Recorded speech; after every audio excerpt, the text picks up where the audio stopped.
In the meantime, I have this piece that I had yesterday, and I intended to get to it, but the NFL topic took up the vast bulk of the content portion of the program yesterday. This is Kurt Schlichter at Town Hall. And the title of his piece, Conservative Inc. is being replaced by us militant normals.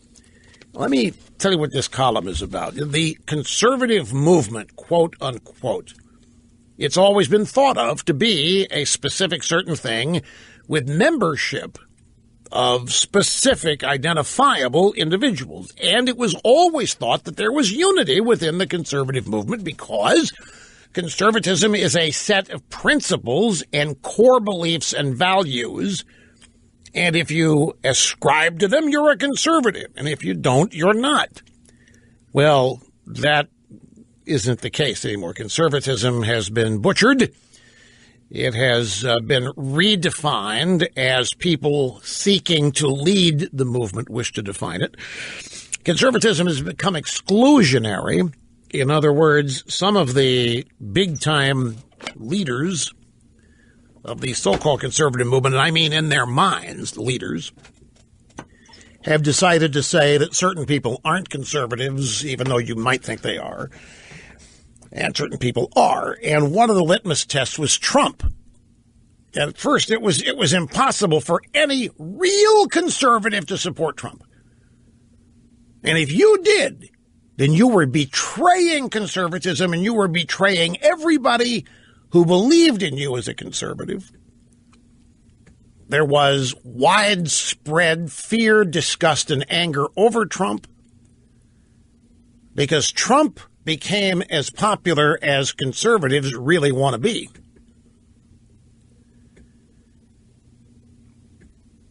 Conservatives, I think, would love to have the kind of popularity Trump had during the campaign, but they haven't had. Reagan did, but there are few beyond Reagan that have, but many of them have sought it. Trump came along and appropriated some of the conservative agenda, and not all of it.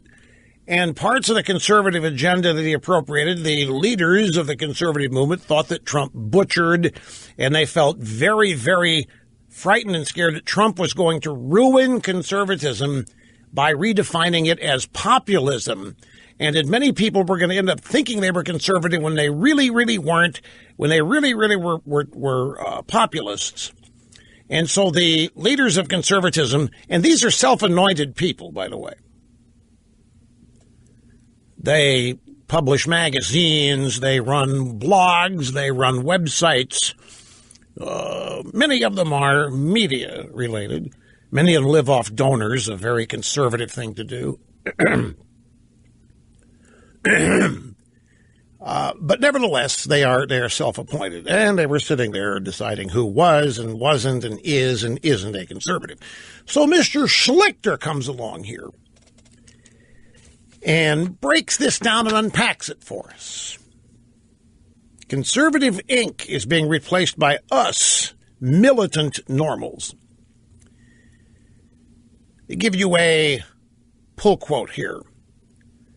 This is the kind of thing, if I were going to highlight this to send to somebody, I'd have to highlight the whole thing. But nevertheless, here's a pull quote. Who are the normals? The Americans who built this country and defended it. When you eat, it's because a normal grew the food and another normal trucked it to you. When you aren't murdered in the street or don't speak German, it's because a normal with a gun made those things not happen. We normals do not want to rule over others. We don't obsess about how you live your life, but also we don't want to be compelled to signal our approval or pick up the tab. We are every color and creed, though when someone who is incidentally a member of some other group aligns with normals, he, she loses that identity. The left drums normals who are black out of its definition of black, just as normal women get drummed out of womanhood and normal gays get drummed out of gayhood. In a way, the left is making e pluribus unum a reality again. To choose to be normal is to choose to reject silly identity group identification and unite. Instead of saying normal Americans, you can just say we're Americans. Now, note that while leftists rail against the term normal, Mr. Schlichter says when I use that term on Twitter, the reactions are always delightful because they know. You know what I mean when I say normal American, don't you? Many of you in this audience consider yourselves normal Americans. And you know that because you're normal, you're under assault. Because not everybody is normal. There's some oddballs out there. There's some freaks and kooks, and you know who they are. They know who they are, but they don't want to be considered freaks and kooks. So they attack you so that you can't be normal. And you can't say there's a normal. We're a melting pot. We are a diverse, giant melting pot of all kinds of different things, and there is no normal. And you who think you're normal are going to be attacked. And that is part and parcel of what's going on. Militant normalcy is the result of normal people roused to anger and refusing to be pushed around anymore. Mr. Schlichter writes, we prefer a free society based on personal liberty and mutual respect, but if you leftists veto that option, that leaves us either a society where you rule and oppress us or one where we hold the power. So let me break this down both for the left and for their fussy Frida-con enablers. You don't get to win. Those are pull quotes. Here's the beginning. I guess now we're not supposed to be fighting culture wars anymore. Man, it's so hard to keep up with these ever-changing new rules. I'm old enough to remember way back to 2016 before Trump got nominated, and I could have sworn that Conservative Inc., the conservative movement run by the conservative elitists, I could have sworn that Conservative Inc. was gung-ho for the whole culture war thing. But then Trump came along and actually started to fight it, taking on the big soft target that is the spoiled, semi-literate athletes who like to rub their contempt for the flag we love in our faces. Now we suddenly discover that fighting back is uncouth. And it's just not done. Fighting back is so messy. But Conservative Inc., oh, yeah, they were all for fighting the culture war on the page, in the think tank, from the podium. But don't really do it. Don't actually go out there and actually fight the culture war against the left. That's so messy. I would have thought from all those cruise panels about how our crumbling culture is slouching toward Babylon and the need to resist the liberal onslaught that maybe we ought to actually resist the liberal onslaught. But see, that was my mistake, writes Mr. Schlichter. I took it seriously when Conservative Inc. promised to fight the leftist blitzkrieg against normal Americans. But it was all a scam. It was all a lie. It was a pose for us rubes. The true cons, true conservatives, didn't really mean it. And there's a lot of that non-meaning it going on in the GOP right now. Exhibit A, John McCain, ran ads touting how he was leading the way in opposing Obamacare, only to give it aid and comfort when somebody in the White House would actually sign its repeal. McCain is the guy the establishment designated to lose to Barack Obama in 2008, and McCain was up to the task. But in retrospect, because McCain's inevitable presidential betrayal of conservatives by breaking his word then and treating Republican voters like he treated his first wife would have done exponentially more damage to conservatism than Trump ever could. Did you follow that? Just checking. Because that's quite a hard-hitting statement. That McCain and his betrayal of conservatism is so routine and profound that had he ever been president, he would have done more damage to conservatism than Trump could ever hope to.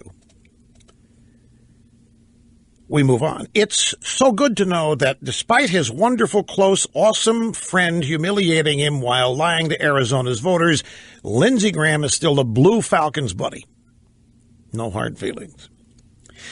And then there used to be a thing called conservatism, and I knew it pretty well since I was part of it for about 30 years. But conservatism changed, becoming less about principles and more about money-grubbing, navel-gazing, and intellectual onanism. Do you know what onanism is? It's masturbation. You might want to pronounce it onanism. You might want to pronounce it onanism. I guess onanism makes the point. So now that you know what the word means, let me reread the sentence, okay? But conservatism changed, becoming less about principles and more about money-grubbing, navel-gazing, and intellectual masturbation.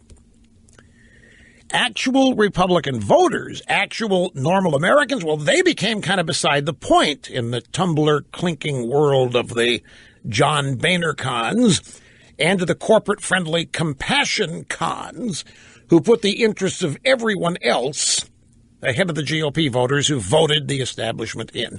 Conservatism forgot about the real-world conservatives that we expected to line up behind us.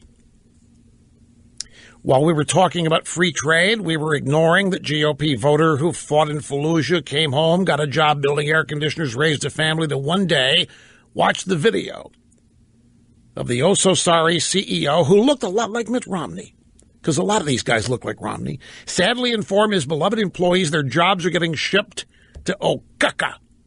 And our response to the 58-year-old Republican voter who asked us how he was going to keep paying his mortgage and his kid in college, pretty much, well, that's how free enterprise works. Read some Milton Friedman. Go learn something.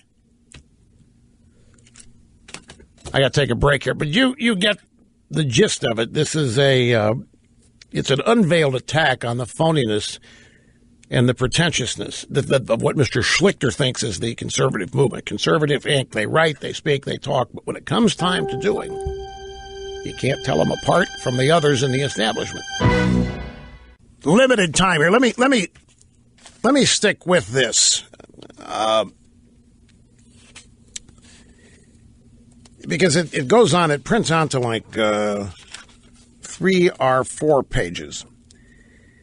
Conservatism forgot about the real-world conservatives we expected to line up behind us.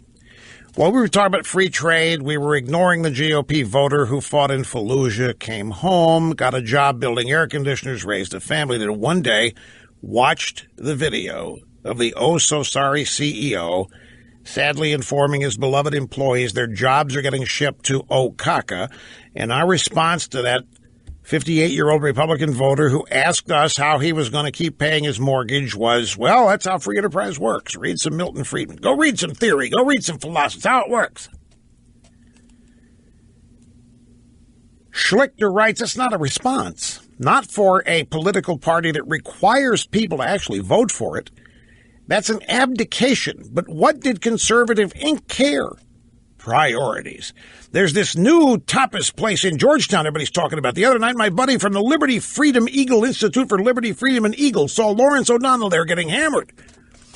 His point here is that the conservative movement, for lack of a better term, has actually become an intellectual enterprise, an intellectual exercise that does not engage in any warrior-like activity to change anything, does not actually ever see the battlefield, just comments on it approvingly or disapprovingly of other conservatives, and is largely unhelpful. Mr. Schlichter feels betrayed by them, and that's the point of his piece.